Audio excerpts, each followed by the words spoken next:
අපි කතා කරමු ගුරුත්ව කේන්ද්‍රය සම්බන්ධ පොදු රටාව ප්‍රශ්න ගැන.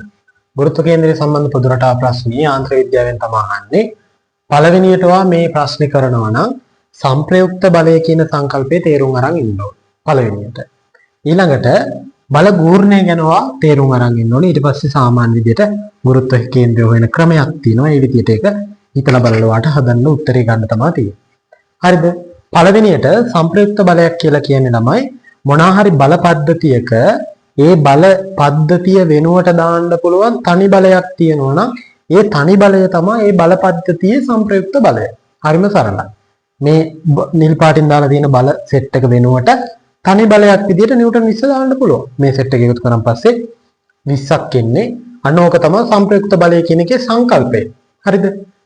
සංප්‍රයුක්ත බලය කියන්නේ මොකද්ද? ඒකේ ප්‍රශ්න කරන එහෙම එකක් නෙමෙයි. සංකල්පය තේරුම් ගන්න. මේ නිල් පාට 4 දෙනා වෙනුවට දානවා නම් තනි බලයක් විදිහට නිව්ටන් 20 දාන්න ඕනේ. හරිද? මේක දාන්න තැන තීරණය කරන එක පවා අපිට ගන්න පුළුවන්. නිකන් හිතන්න මේ 4 දෙනා ක්‍රියාත්මක වෙන තැනුයි මේ සංප්‍රයුක්ත බලයේ ක්‍රියාත්මක වෙන තැනයි මෙන්න මේ විදිහට වාට හිතලා ඕනනම් ගන්න පුළුවන්. කොහොමද කරන්නේ? ඔයා මෙන්න මේ විදිහට හිතනවා. සාමාන්‍යයෙන් බල ගූර්ණයත් එක මම කියලා දෙනවා. බල ගූර්ණය කියලා කියන්නේ මෙහෙම දෙයක්. බල ගූර්ණය සමානයි මම බල ගූර්ණයත් එක්ක සංප්‍රයුක්ත බලය මෙතන ඉඳලා හෝ අතන ඉඳලා ක්‍රියාත්මක වෙන දුර අපිට හොයන ක්‍රමයක් තියෙනවා. ඒක තමයි මෙන්න මේ බල ගූර්ණයත් එක්ක යන්නේ. බල ගූර්ණය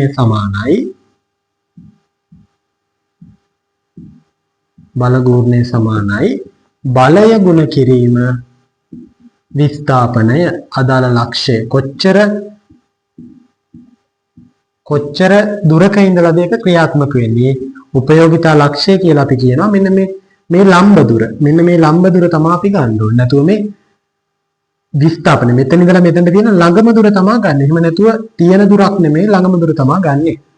ඔන්න ඔය සංකල්පයත් එක්ක ළමයි මෙන්න මේ සංප්‍රයුක්ත බලය ක්‍රියාත්මක වෙන තැන අපිට හොයාගන්න පුළුවන්. ඒක හොයන්නේ මෙහෙම සංකල්පයක් තියෙනවා. මෙන්න මේ බල පද්ධතියේ මෙන්න මේ එක් බලය මගින් කිසියම් ලක්ෂයක් වටා ඇති කරන ගූර්ණයක් හිතන්නකො. මේ ලක්ෂය වටා ඇති කරන ගූර්ණය මෙන්න මේ එක් බලය මගින් මේ ලක්ෂය වටා ඇති කරන ගූර්ණය සංප්‍රයුක්ත බලය මගින් මේ ලක්ෂය වටා ඇති කරන ගූර්ණයට සමාන වෙනවා කියනවා. දැන් හිතන්න මේ ලක්ෂය වටා මම ගූර්ණ සැලකුවා කියලා. මෙතනින් මේ බලය අපි හිතමු මේක මීටර 1යි. මෙතනට තියෙන දුර මීටර 3යි. මෙතන ඉඳලා මෙතනටම තියෙන දුර මීටර 5යි කියලා. හරි. එහෙමනොත් අපිට ගන්න පුළුවන් පළවෙනි කෙනා මේ පැත්තට කරකිනවා කොච්චරක්ද බලය ගුණ කිරීම විස්ථාපනය 4 වරක් 1 4යි. ඊට පස්සේ දෙවෙනි කෙනා 7 වරක් 3 7 ගුණ කිරීම 3 21යි. මෙයා ගන්න පුළුවන් 5 වරක් 5 5 වරක් 5 25යි. මේ තුන් දෙනා එකතු කරොත් ළමයි මේ තුන් දෙනා එකතු කරොත් 50ක් කියලා එනවා. මේ දෙන්න එකතු කරාම 46යි අර 4යි 50යි. ඔන්න ඔය එක් බලය මගින් ඇති කරන සමස්ත ගූර්ණය සමාන වෙනවලු සංප්‍රයුක්ත බලය මගින් මේ ලක්ෂ්‍ය වටා ඇති කරන ගූර්ණය. ඒ අදාළ ලක්ෂ්‍යයට තියෙන දුර මම නිකන් හිතන්නම් මෙතන ඉඳලා මෙතනට තියෙන දුර x කියලා ගත්තා කියලා. හරිද? එහෙනම් අපිට ලියන්න පුළුවන් 20 ගුණ කිරීම x. x හොයන්න පුළුවන් බිඳුවට බිඳුවක් කැපුණ x සමානයි 2.5 මීටර කියලා ගන්න පුළුවන්. ඔන්න ඔය විදිහට ළමයි සංප්‍රයුක්ත බලය ක්‍රියාත්මක වෙන දුර පවා අපිට හොයා ගන්න පුළුවන්. මෙන්න මේ බල ගූර්ණයේ සංකල්පයත් එක්ක. හරිද? ඔන්න ඔය විදිහට බල ගූර්ණයේ සංකල්පයත් එක්ක සංප්‍රයුක්ත බලය කොච්චර දුරකින්ද ක්‍රියාත්මක වෙන්නේ කියලා පවා අපිට හොයා ගන්න පුළුවන්. ඊළඟට දැන් ඔන්න බල ගූර්ණයත් ඔයා දන්නවා සංප්‍රයුක්ත බලයත් ඔයා දන්නවා. ගුරුත්ව කේන්ද්‍රය හොයන ක්‍රමයක් තියෙනවා. ගුරුත්ව කේන්ද්‍රයේ සාමාන්‍ය ගුරුත්ව කේන්ද්‍රය කියලා කියන්නේ මොකක් හරි වස්තුවක් හෝ වස්තු පද්ධතියක සමස්ත බර ක්‍රියාත්මක වෙන ලක්ෂ්‍යය. දැන් ඔයා ගත්තොත් ඔයාගේ බර ක්‍රියාත් දැන් අර අපි සාමාන්‍ය පොඩි කාලේ අදිරූලක් අරගෙන ඇඟිල්ල උඩ තියලා බැලන්ස් කරනවා නේද? අපි ඇඟිල්ල තියන්න ඕනේ කොතනටද? ගුරුත්ව කේන්ද්‍රයේ තියෙන තැනට. එහෙම නැතුව වෙන තැනක තිබ්බොත් අදිරූල වැටෙනවා බිමට. නිකන් අදිරූලක් අරගෙන බැලන්ස් කරලා බලන්න ඇඟිල්ලක් උඩට තියලා. ඔයාට හරියටම ඇඟිල්ල ගුරුත්ව කේන්ද්‍රයේ කෙලින් තියාගත්තොත් අදිරුවල බැලන්ස් වෙනවා. එහෙම නැත්නම් අදිරුවල වැටෙනවා. ඒ වගේ තමයි ඔයා මුලින්ම කරන්න ඕනේ අර ගුරුත්ව කේන්ද්‍රය කියන්නේ මොකද්ද කියලා තේරුම් ගන්න. ගුරුත්ව කේන්ද්‍රය කියලා කියන්නේ අදාළ වස්තුව හෝ වස්තු පද්ධතියේ බර ක්‍රියාත්මක වෙන ලක්ෂය. ගුරුත්ව කේන්ද්‍ර හොයන ක්‍රම තුනක් නෙමෙයි පියවර තුනක් තියෙනවා. හරිද?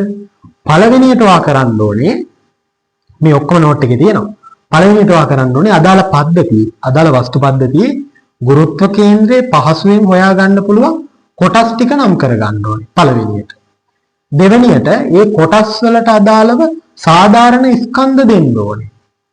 තුන්වෙනියට ඒ ස්කන්ධ සෙට් එක බලලා ගූර්ණ නියමයේ භාවිතා කරලා හෝ අපිට හිතලා වුණත් ගන්න පුළුවන් ගුරුත්ව කේන්ද්‍රය හොයා ගන්න පුළුවන්. මම මේ සංකල්ප තුන මේ උදාහරණයෙන් පැහැදිලි කරලා දෙන්නම්. මේක හිතන්න මේ වගේ එකක් ආවොත් මේක මේ වගේ හරස්කඩක් තියෙන එකක් කියලා හිතමු. මේකේ මෙන්න මේ විදිහට මට පුළුවන් නේද කොටස් කරගන්න මේක. මේක මේ විදිහට කොටස් කරගත්තොත් මෙන්න මේ කොටස එක කොටසක්. හරිද? ඔය වගේම කොටස් දෙකක් නෙමෙයිද මෙතන තියෙන්නේ? ඔය වගේම කොටස් දෙකක් නෙමෙයි මෙතනක් තියෙන්නේ. එතකොට කොටස් තුනයි. ඔන්න මම පළවෙනි පියවර කරගත්තා. සාධාරණ ගුරුත්ව කේන්ද්‍ර හොයාගන්න පුළුවන් කොටස් වලට කොටස් කරා. ඊළඟට මේ සෑම කොටසෙම ගුරුත්ව කේන්ද්‍රය ලකුණු කරගන්න ඕනේ. මැදකනේ තියෙන්නේ අනිවාර්යයෙන්. මම මැදලා ලකුණු කරගත්තා. මම හිතනවා මේ වගේ කොටසක ස්කන්ධය m කියලා. මේ වගේ කොටසක ස්කන්ධය m කියලා ගන්නවා. හරි. ඔහොම අරගෙන මේ දෙන්නගේ අනිවාර්යෙන් ගුරුත්ව කේන්ද්‍රය මේ මැදනේ තියෙන්න ඕනේ. මේ මැද 2m කියලා ගන්න පුළුවන් මට. එතකොට මේ දෙන්නම නැහැ. මෙයා m. එතකොට මෙතන ඉඳලා මෙතනට තමයි අපිට දැන් දන්නවා මේ ගුරුත්ව කේන්ද්‍රය ඔන්න ඔය රේඛාවේ තියෙන්න ඕනේ. ඔය රේඛාවේ කොතනද තියෙන්නේ කියලා ගත්තොත් ඔයා ඒක හොයන්නේ මේ තියෙන කොටස් ගන්න තියෙනවනේ 2m කොටස් 3යි. එහෙනම් මේක කොටස් 3කට බෙදනවා. 3කට බෙදලා වැඩි ස්කන්ධ කෙනාට ළඟ. ඒ කියන්නේ මෙයාගේ අනුපාතයට සමාන දුරකින් මෙන්න මේ දුරින් තමයි ගුරුත්ව කේන්ද්‍රය තියෙන්නේ.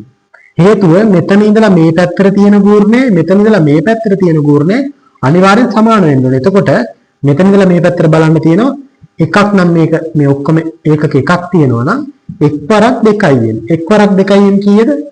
2n. මේ පැත්තට ගත්තොත් 1යි 2යි. මේක ලියන්න පුළුවන් දෙවරක් m. ඒත් 2n නේ. එහෙනම් ඔයාලට තේරෙනවා මේකෙන් මේ පැත්තට තියෙන ගූර්ණය මේකෙන් මේ පැත්තට තියෙන ගූර්ණය සමාන වෙනවා. එහෙනම් අනිවාර්යෙන් ගුරුත්ව කේන්ද්‍රය තියෙනවනේ මෙන්න මේ ලක්ෂයේ. ඒත් එක්කම තව දෙයක් හිතා ගන්න. ස්කන්ධය වැඩි කෙනාට ගුරුත්ව කේන්ද්‍රය ළඟයි. ස්කන්ධය වැඩි කෙනාට ගුරුත්ව කේන්ද්‍රය ළඟයි.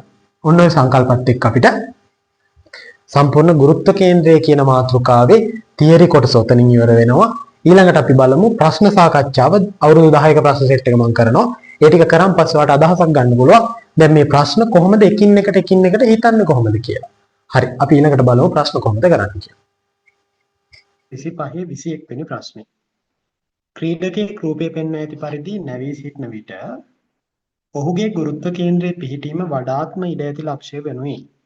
සාමාන්‍යයෙන් ගත්තොත් මිනිස්සෙක්ගේ ගුරුත්ව කේන්ද්‍රයේ පිහිටන්නේ මෙන්න මේ වගේ පොයින්ට් එක. මෙයා කෙලින් හිටියොත් මෙන්න මේ වගේ බඩගාව වගේ තමයි ගුරුත්ව කේන්ද්‍රය තියෙන්නේ. සාමාන්‍යයෙන් කෙලින් හිටගෙන ඉන්න මිනිස්සෙක්ගේ. හැබැයි දැන් මෙයා අත් දෙක පාතට දාලා මෙයා මෙහෙම නැවිලානේ ඉන්නේ. එතකොට තවත් ස්කන්ධේ කොටසක් මෙහෙට පාත් වෙනවා. පාත් වෙද්දී ආ ගුරුත්ව කේන්ද්‍රය ටිකක් ඒට ඉස්සරහට ඇවිල්ලා මෙන්න මේ B පොයින්ට් එක වගේ කොටසක් තමයි සාධාරණ විදිහට අපිට ගන්න වෙන්නේ. දැන් මේ සමහර ගුරුත්ව කේන්ද්‍ර ප්‍රශ්න තියෙනවා සාධාරණව හිතලා ළමයි ඒකේ උත්තරේ හොයා ගන්න ඕනේ. ඒකට මේ ගණිතමය ක්‍රමයක් නැහැ. ඔයා හිතලා බලලා ස්කන්ධ ඔක්කොම ගත්තොත් හරියටම බැලන්ස් වෙන්නේ කොතනින්ද වගේ හිතලා අපිට එහෙම ගන්න පුළුවන්. ඒ කියන්නේ අර නිකන් අදිරූලක් අරගෙන ඒ අදිරූලේ අපි හරියටම මැදට තියලා ඒක බැලන්ස් කරන්නේ. අන්න ඒ විදියට හිතලා ඔයාට මේ අදාළ වස්තුව හරියට මෙතන හරහා බැලන්ස් වෙයි වගේ කියලා හිතනවනම් එතන තමයි ගුරුත්ව කේන්ද්‍රය තියෙන්නේ. හරිද? මේකට ගණිතමය සංකල්ප මේ වගේ සමහර ගණන් වලට නැහැ. හරිද?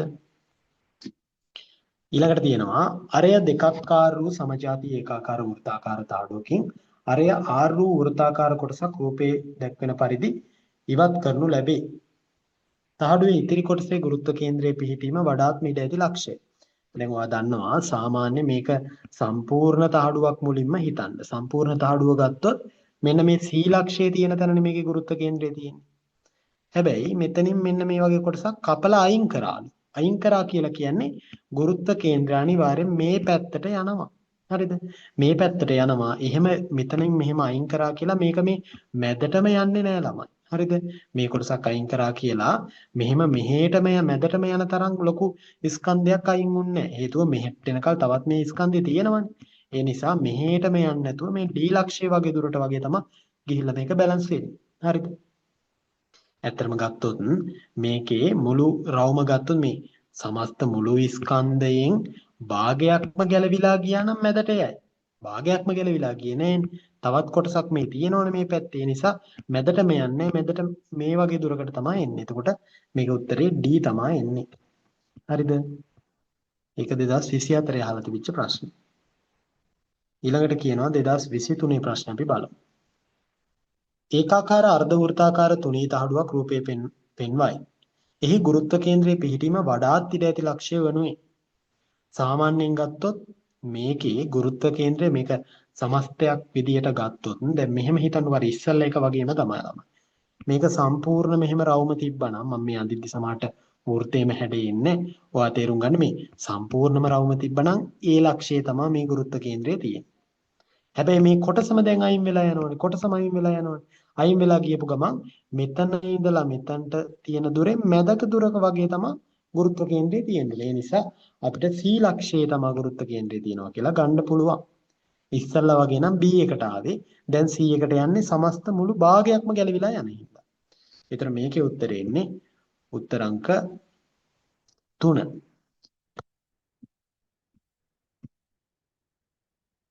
හරි ඊළඟට කතා කරමු 2022 ප්‍රශ්නේ. මේ නිව් සිලබස් එක ඇතුලේ ගුරුත්ව කේන්ද්‍රයේ ප්‍රශ්න සුලභව අහලා තියෙනවා. ඕල් සිලබස් එකට යද්දි ටිකක් අඩුවෙන් අහලා තියෙන්නේ. හැබැයි අපි නිව් සිලබස් එකේ ඉන්නේ. ඒ නිසා මේක ගැන ටිකක් අවධානයෙන් ඉන්න. ඒකාකාර සමචතුරස්‍රයක PQRS තහඩුවෙන් ත්‍රිකෝණාකාර QBR කොටසක් ඉවත් කොට රූපේ පෙන්වා ඇති පරිදි ඒ සම්බන්ධ කිරීමෙන් PQB-RS සංයුක්ත තහඩුවක් සාදා ඇත. සංයුක්ත තහඩුවේ ගුරුත්ව කේන්ද්‍රයේ පිහිටීම වඩාත්ම ඉඩ ඇති ලක්ෂ්‍යය. දැන් අපිට නිකන් හිතන්න පුළුවන් මෙන්න මෙහෙම දෙයක්.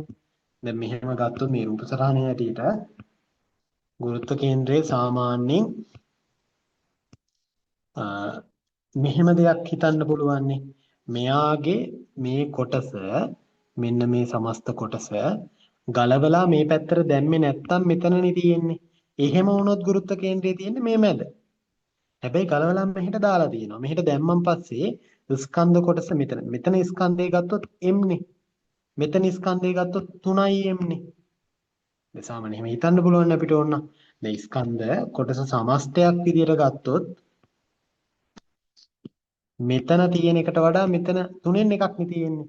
ඒතර සමස්ත දුර 3ට බෙදලා ඒකෙන් එක කොටසක් C කොටස තියෙන වැඩි ස්කන්ධයේ පැත්තට තමයි මේ ගුරුත්ව කේන්ද්‍රය ලම් වෙන්නේ. මම ඉස්සෙල්ලා තියරි පැහැදිලි කරද්දිත් කිව්වා මේ ස්කන්ධ ප්‍රමාණය වැඩි තැනට තමයි ගුරුත්ව කේන්ද්‍රය ලම් වෙන්නේ. එතකොට C පොයින්ට් එක වගේ තැනකට තමයි මේක ලම් වෙන්නේ. එතකොට දැකපු ගමන් මේකේ උත්තරේ ගන්න පුළුවන් C ලක්ෂ්‍ය උත්තරාංක 3. හරි ඊළඟට ප්‍රශ්නේ පොඩි විශේෂත්වයක් තියෙනවා. මේකෙන් මම ඔයාලට තියරි සංකල්පයක් කියලා දෙන්නම්. PQRST තහඩුවේ x ලක්ෂයෙන් නිදහසේ එල්ලා ඇති විට එක රූපේ පෙන්වා ඇති අයුරින් සන්තුලනය වේ. y ලක්ෂයෙන් එල්ලා ඇති විට දෙක රූපේ පෙන්වා ඇති අයුරින් සන්තුලනය වේ. තහඩුවේ ගුරුත්ව කේන්ද්‍රයේ පිහිටීමට වඩාත් ඉඩ ඇති ලක්ෂය. දැන් ඔයා මෙහෙම හිතන්නකෝ.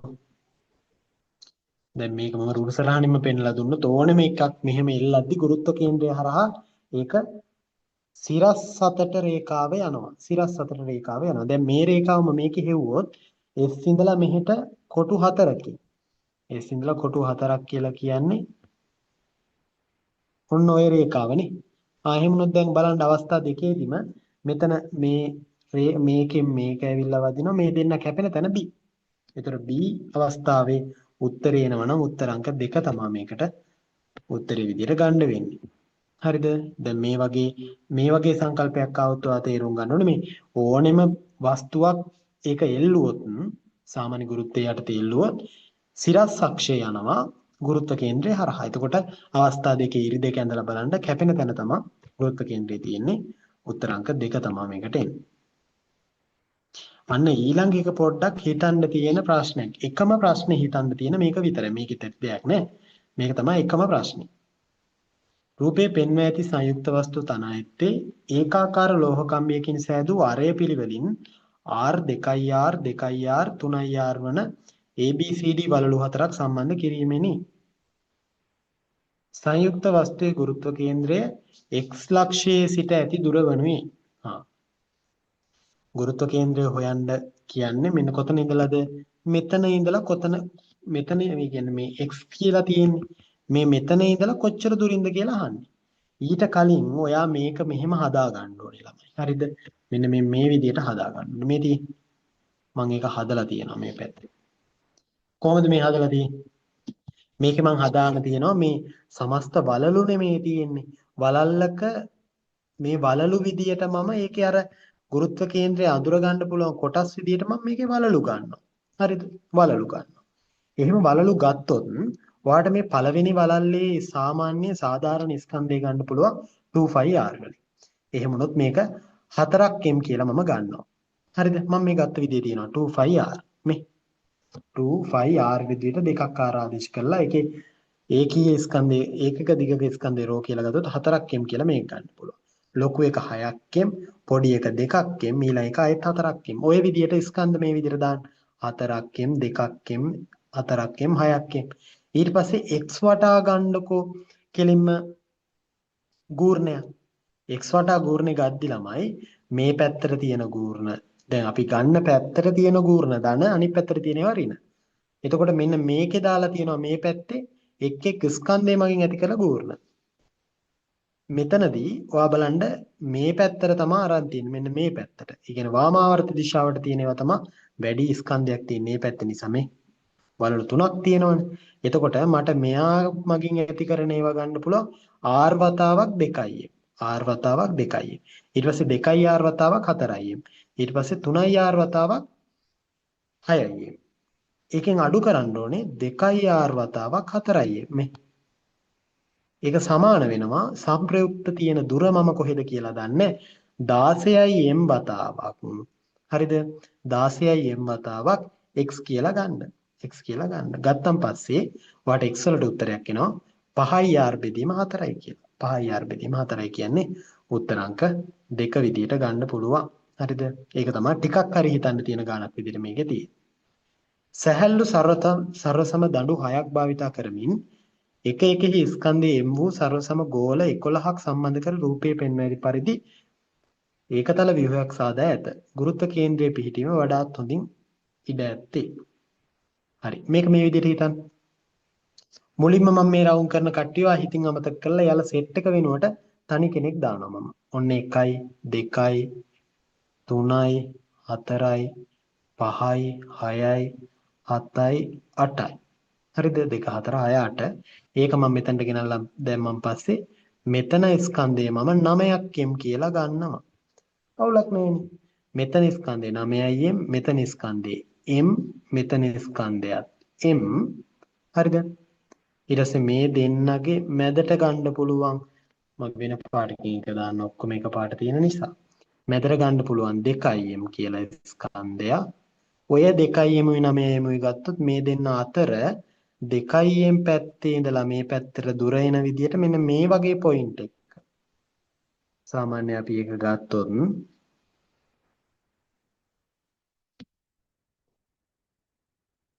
අර රූප සරහන ටිකක් අර එකමත එක ඇඳෙන හින්දා මම ඒක වෙන වෙනම පැහැදිලි කරලා දෙන්නම්. වෙන වෙනම පැහැදිලි කරොත් මෙන්න මේ විදිහට සීලක්ෂයට වගේ එන තැනක තමයි ගුරුත්ව කේන්ද්‍රය තියෙන්නේ. අර මම ඇඳපු විදිහටම තමයි.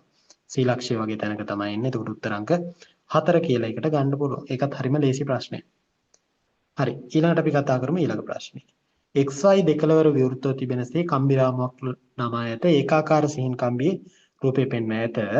කම්බිරාමේ ගුරුත්ව කේන්ද්‍රයේ පිහිටීම වඩාත් හොඳින් ඇත්තේ. ඔයාලට පුළුවන් මේ විදිහට. මොකද්ද කරන්නේ?